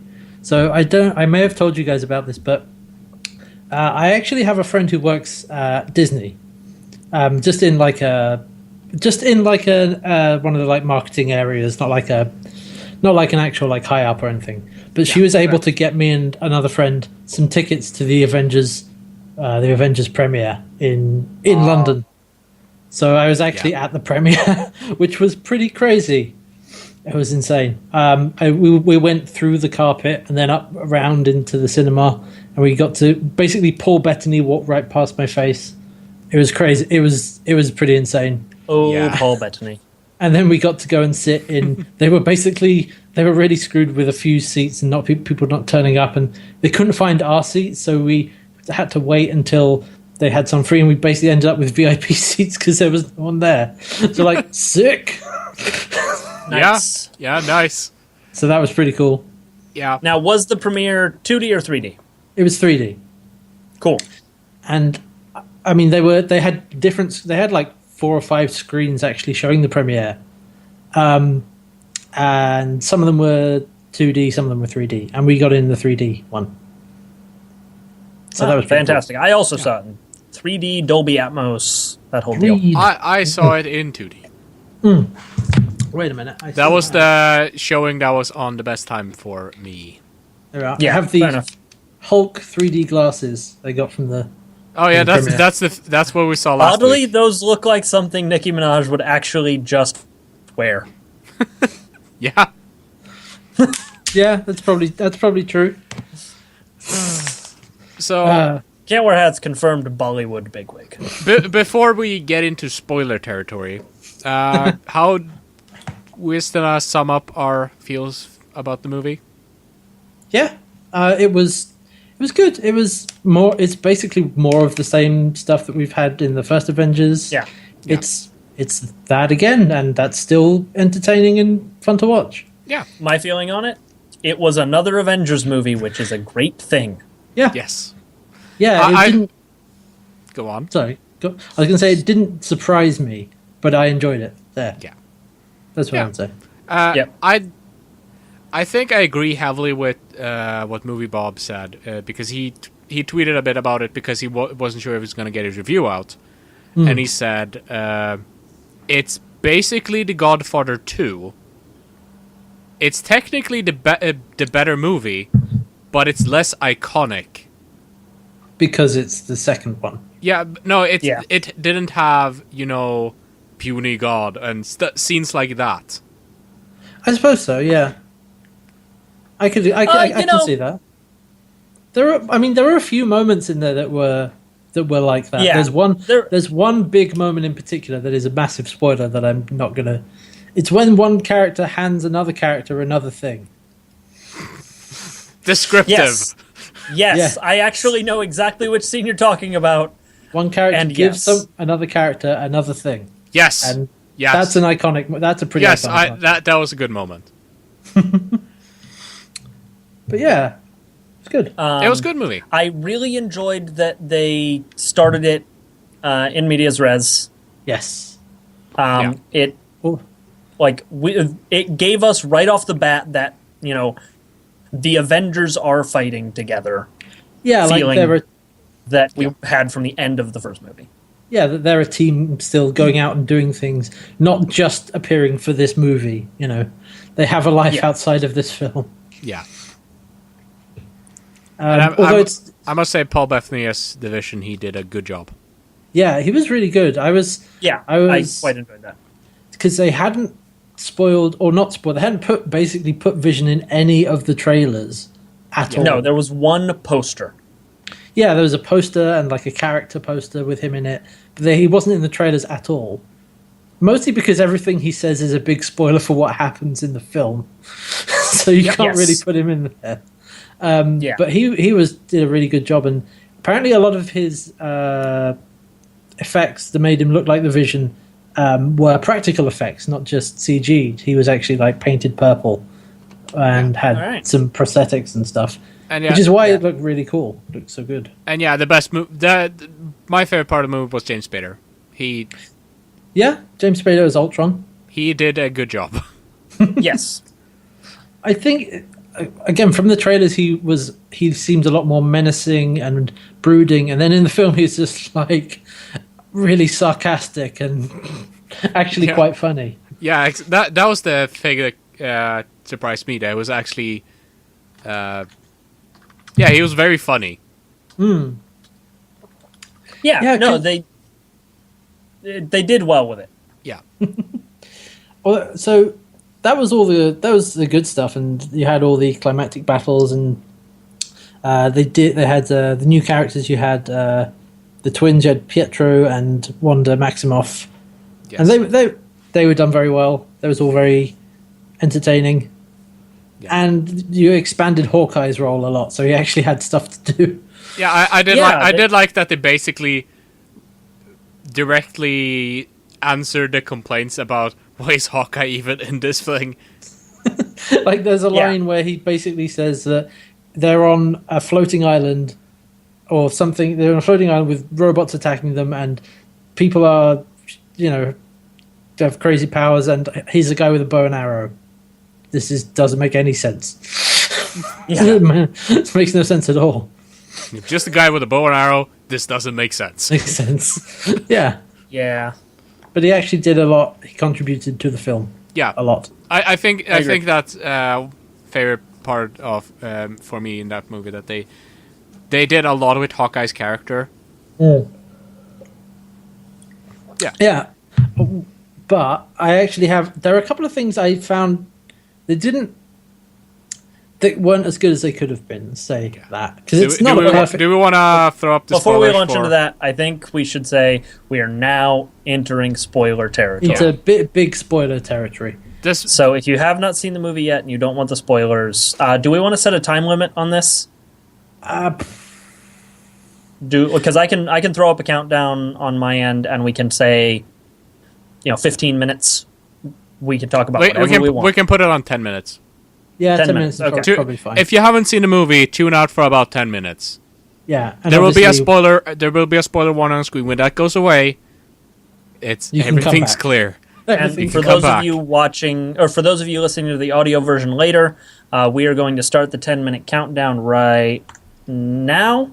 We can put So the, in 10 minutes, you are guaranteed to not have any more spoilers. we can put the time code in the description as well. Yeah. Probably help. So yeah, spoiler time. Spoiler time. Spoiler time. Spoilers. Yes. Okay. So I think I know what you're going to talk about. Okay, well, It's the Black Widow backstory things. yeah, I don't know what the hell they did with Black Widow in this film. Like, Yeah. she did stuff. She was a part of the team, but out of nowhere, they basically put her into a relationship with Bruce Banner, Yeah. and that is a large part of her character in the film, is being in a relationship with Bruce Banner. except they're not, because he's fighting it. No, I know, She but the point is they're trying to make them an item. One of them is trying to make them an item, and that's a large part of the film, is about their relationship. Yes. And they even fall prey to the thing where she gets captured and he has to come rescue her. They put Black Widow up as a damsel in distress thing. Yeah. which is not okay. That's not okay. And that really rubbed me the wrong way compared to what they did in the first film, where she was, more involved. And the fact that there isn't any Black Widow merchandise, really. And it's taken a long time to actually get a Black Widow film, or like someone working on like a project that is about her and about her character. It's just really disappointing. It's like, come on, guys, you can And do better there- than this. The vestiges are in there of them trying. Yeah, they are, because Yeah. there's she gets the thing out of the truck in the big climactic chase to get the Ultron's new body, and she actually does a lot of stuff in the film, but it's kind of And she's the only reason Yeah. they can go to I forgot the name of the country already.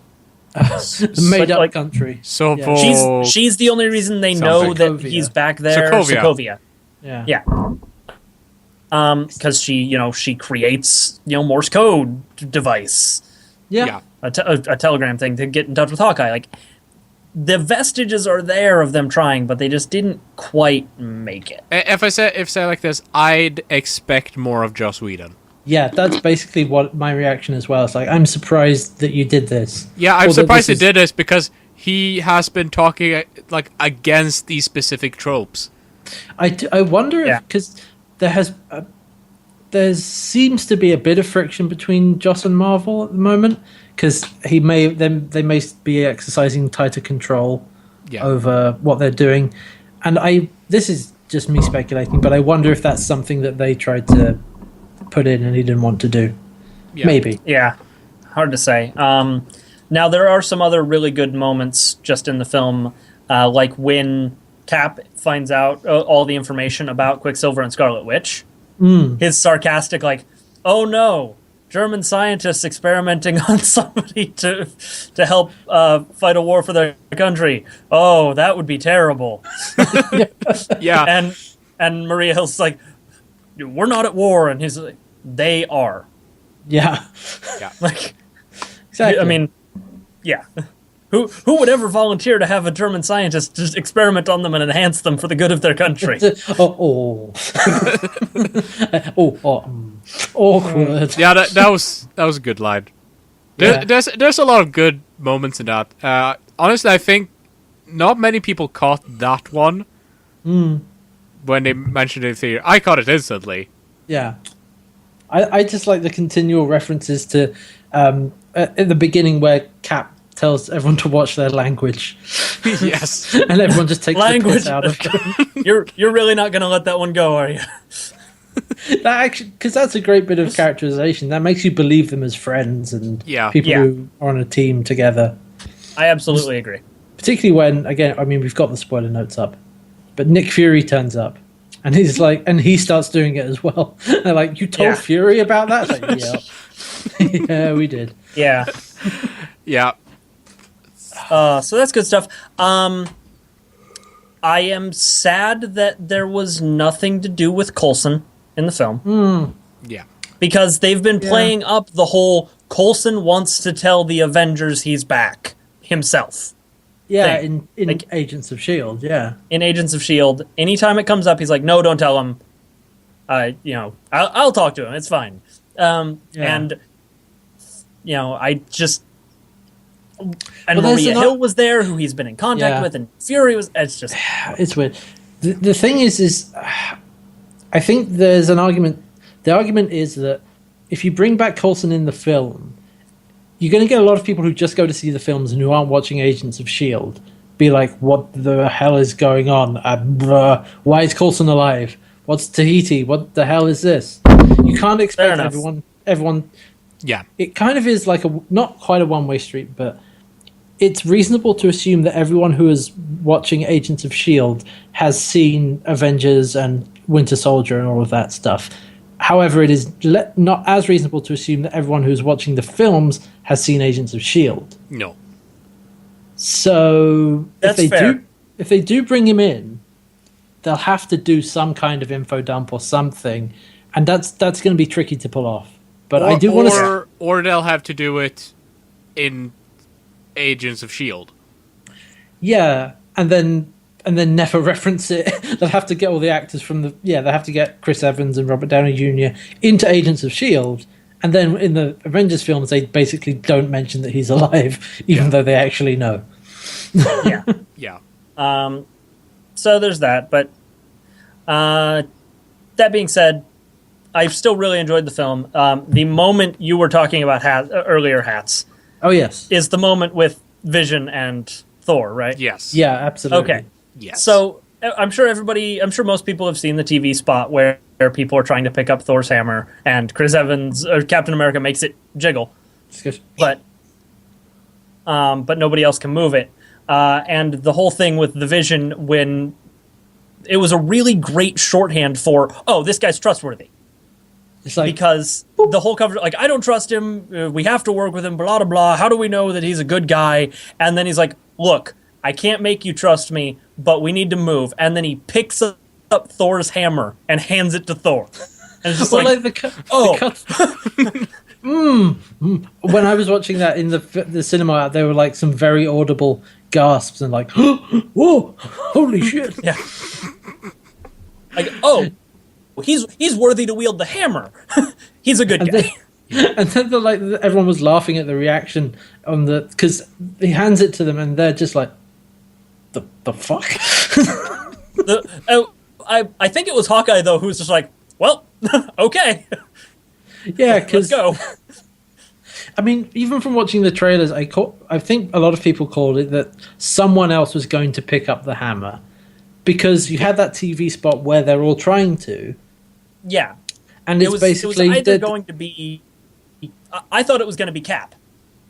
But that's what most people think because he's wielded the hammer in the comics multiple times. Well, I thought they were going to do not from a comics perspective, but from a narrative thing because in that TV spot and in the scene in the film, everybody tries it apart from Black Widow. And that's that's a narrative thing. It's like, no, I don't need that question answered. Because then it would be a big reveal at the end. She picks up the hammer and if she tried to pick it up, then she would have picked it up, and that would kill any tension or whatever. That's narratively, it looked like that's what was going to happen from those teasers. Yeah, but that didn't happen. The witty banter between Cap and Stark at the end, though, about how Vision's actually just a machine, so it doesn't count. And if you put it in an elevator, question. If you put it in an elevator, it still goes up. The elevator's not worthy. It raises an interesting question. Could Ultron have wielded the hammer? That's an interesting one. Yeah. Maybe he could have done. Well, maybe he could have picked it up and hit people with it, but maybe he couldn't have made it shoot lightning. Maybe he couldn't have wielded the power of the hammer. Because the elevator doesn't. But we don't know. We don't know if Vision could have. It's true. He did hit people with it. Although Vision has that thing where terribly well balanced.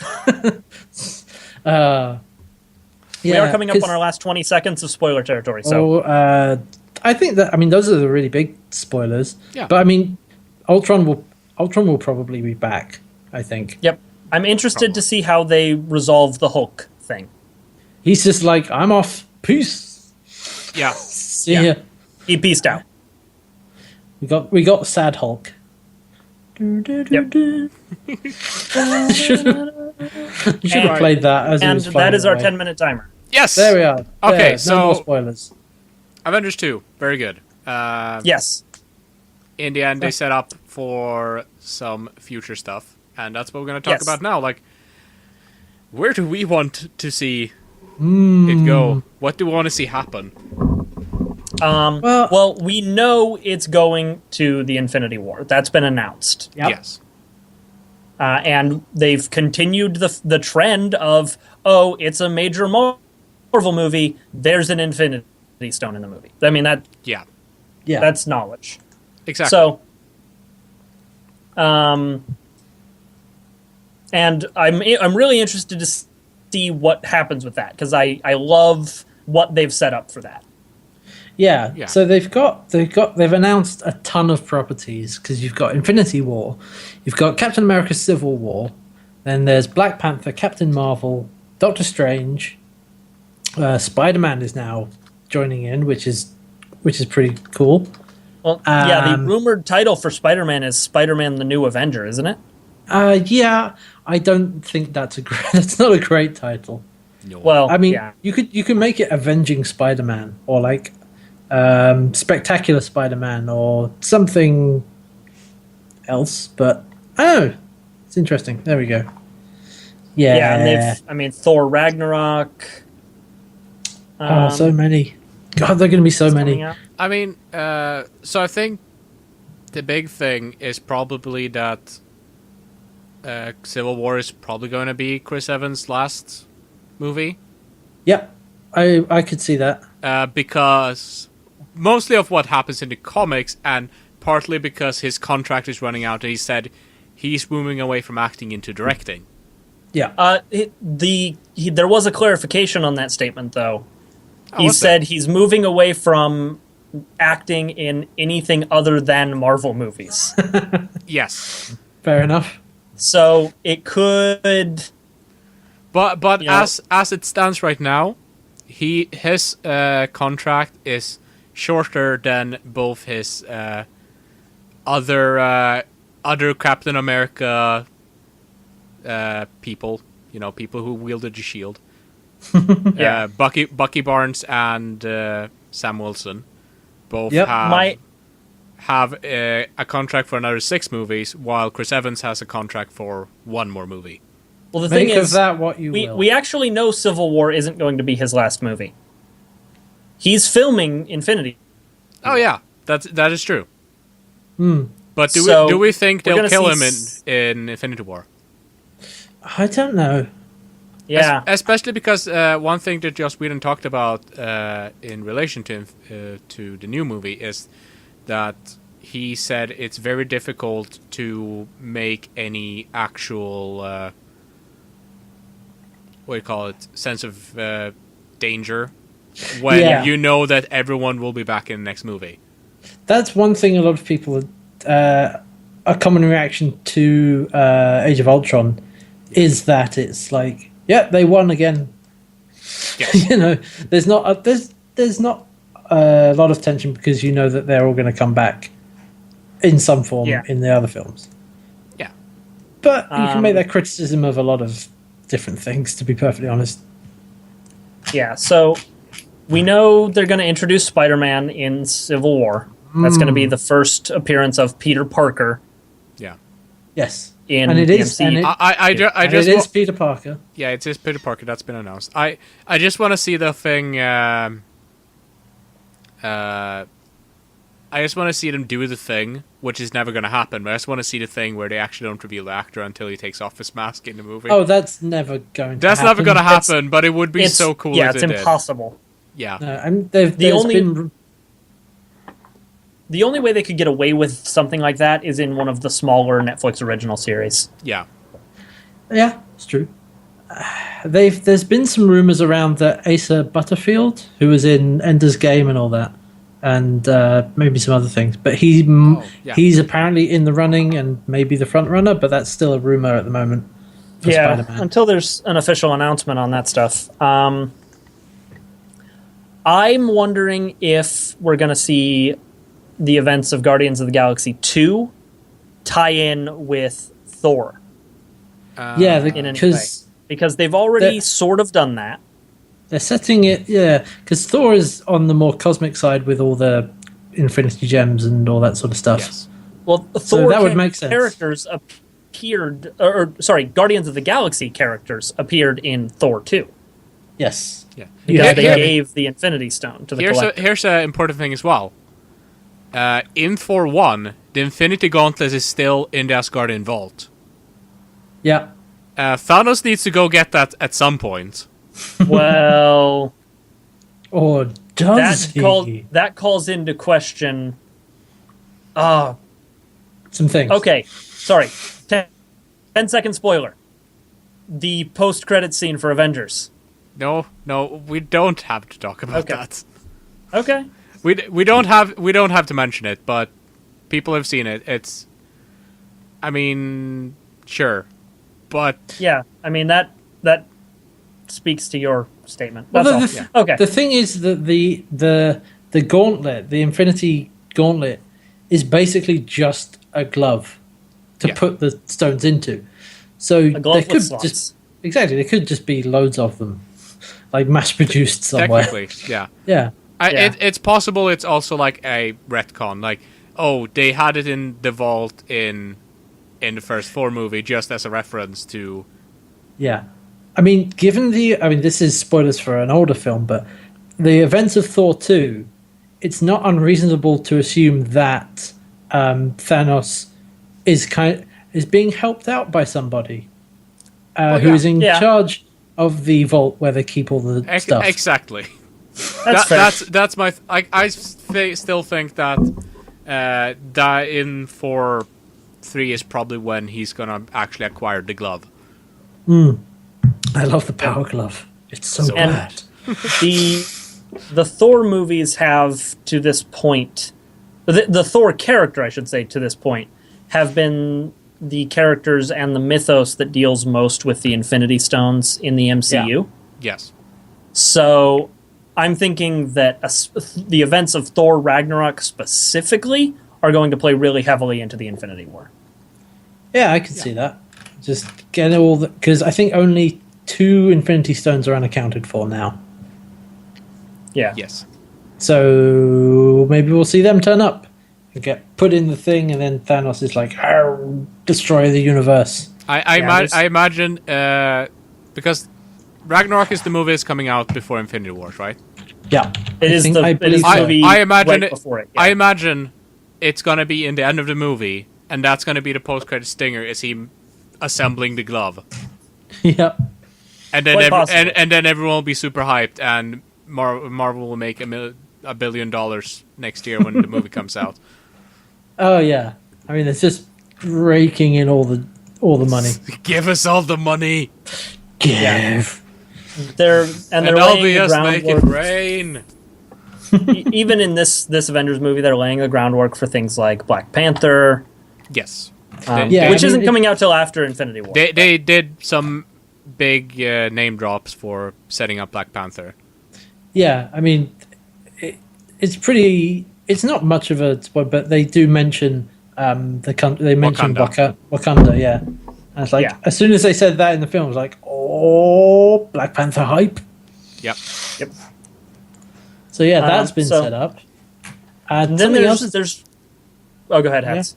I was going to say something else they're setting up, but not in. They're setting up now Inhumans as well. Yes, Um, that is being yeah. set up in Agents of Shield. Agents of Shield, and there is going to be an Inhumans film Yes. separate from that. So, I assume that's when we're going to get to see Black Bolt and like the leader of the Inhumans, and because in Shield, Inhumans have turned up. There are a few of them, but we don't really know a lot about them. Right They're now. I imagine they're probably not going to be the same group of Inhumans. No, I'd imagine it'd be a different set of Inhumans. Yeah. But something interesting is if you did want to introduce Coulson back into the films, given where Shield is right now, the Inhumans movie would be a good place to do that. Yes. I imagine just to have that continuity, I wouldn't be surprised if we see some of the Inhumans characters from Shield appearing in that movie. Yeah. Like, I wouldn't be surprised if Skye appears. Yeah.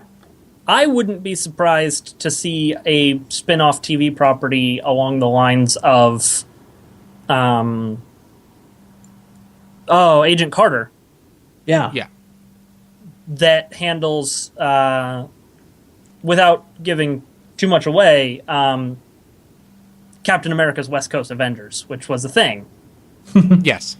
Which Yeah, I could easily see them going into. I just want to see more Agent Carter, to be honest. So do I. Yeah, everybody was all hype that Haley Atwell was on the cast list for this. I will say that her appearance in the movie was lackluster compared to what I hoped for with that character. It was exactly what I expected. Yeah, actually, that's basically what I expected to happen. It was exactly as what I expected, exactly what I had predicted. I just Yeah, wanted more. Oh Yeah. yeah, no, that's totally fair. But Yeah. there's Agent Carter was so good, and all the Marvel TV shows have been doing really well. Yeah. I don't think there's been a weak link so far. If we want to say like a weak link would be Agent of Shield, but because of Agent of Shield's Oh, bad no, parts. It gets so much better that Yeah. season 1 of Agents of Shield is kind of straightforward and a little bit dull. But then once they hit the twist in Winter Soldier, it gets a lot better. Yes. And Yeah. then once season 2 starts and they bring in the Inhumans as well, it gets even better than that. Yeah. So Yeah. although So there's the cute scene, not really story related, where Tony and Thor are basically having a "my girlfriend's better than your girlfriend" Yes. argument. Yeah. Yeah. And I would have loved, I want to make a meme of them having that conversation, or like a comic of that with the Batman thing meme from the internet, except it's Captain America. My girlfriend's dead. oh god. Well, she's not dead yet, or is she? No, she is. She It was passes in- in Winter Soldier. Winter Soldier. It's a bit where he goes to see her literally like she's On her really deathbed. old. Yeah. Yes. She has dementia and Yeah, I know that. I didn't remember if they actually mentioned she died. I think she is officially. I would be surprised if she was around for much longer. Put it that way. No. Yeah. Well, yeah, I think the big question later with the TV shows is, are they gonna start tying all of them together? Not like they're doing the Defender shows, which is like Daredevil, Jessica Jones, Luke Cage, and Iron Fist, and they're all getting a show together later. But will they tie that into Agents of Shield? I really hope so, because I mean those ones that are all tying together are all on Netflix. Yes. So they're all that makes sense, because they're basically all doing it in house in the same production house to do Netflix shows. But they're established to take in the same place as the universe, the cinematic universe. So it should be in the same place as Agents of Shield. So why not just bring them all together? Yeah. My hope and dream that I know isn't going to come true is Vincent D'Onofrio as Kingpin in the Spider-Man movie. Yes, I want that as well. Please. Oh, because God, he's clearly doing movie acting as well. He's in the new Jurassic Park. Yeah. Well, he's he's well known as a movie actor. Yeah. Yep.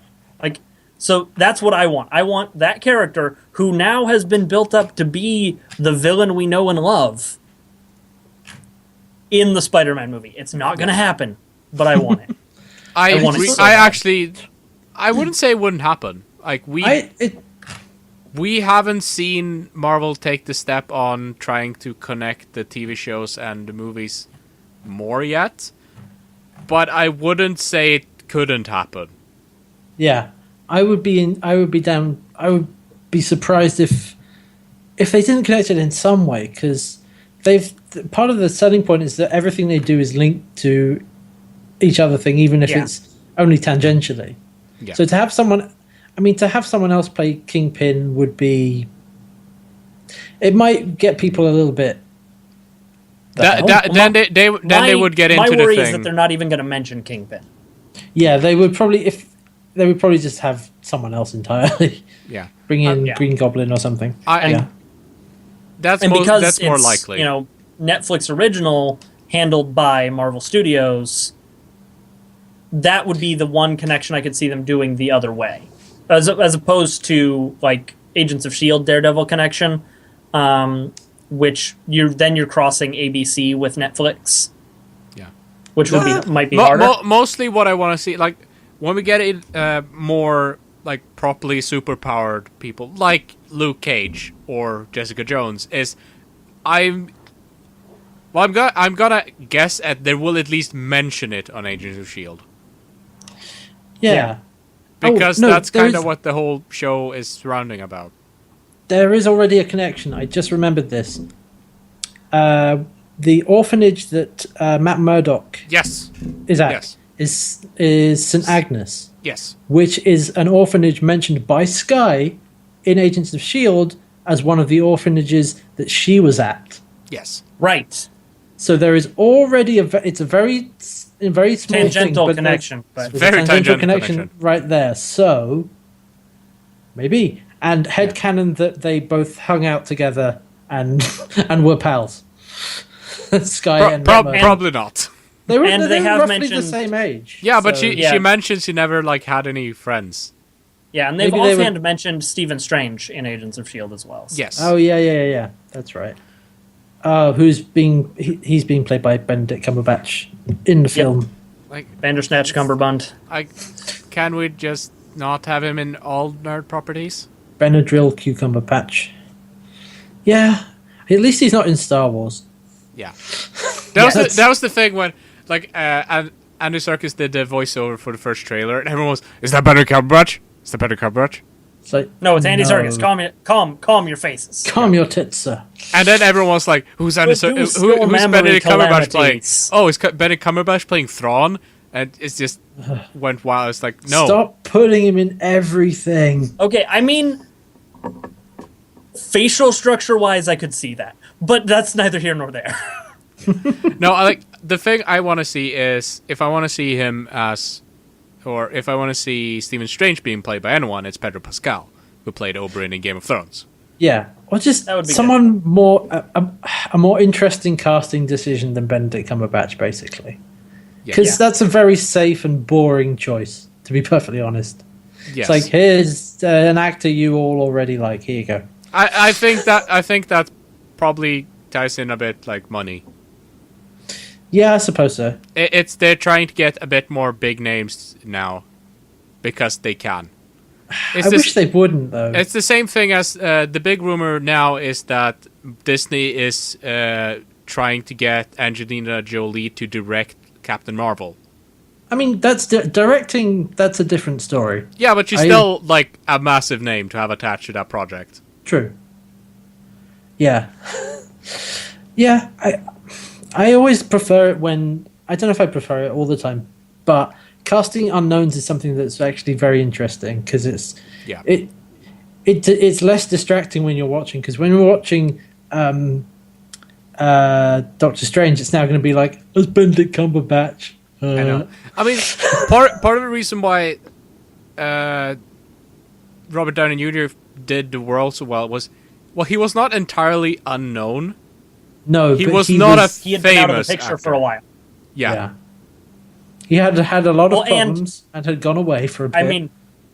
I mean, when you cast the rich guy with substance abuse problems as the rich guy with substance abuse problems There you and, go, and a exactly. snarky attitude, like that role could have easily been written for Robert Downey Jr. So, Yeah, exactly.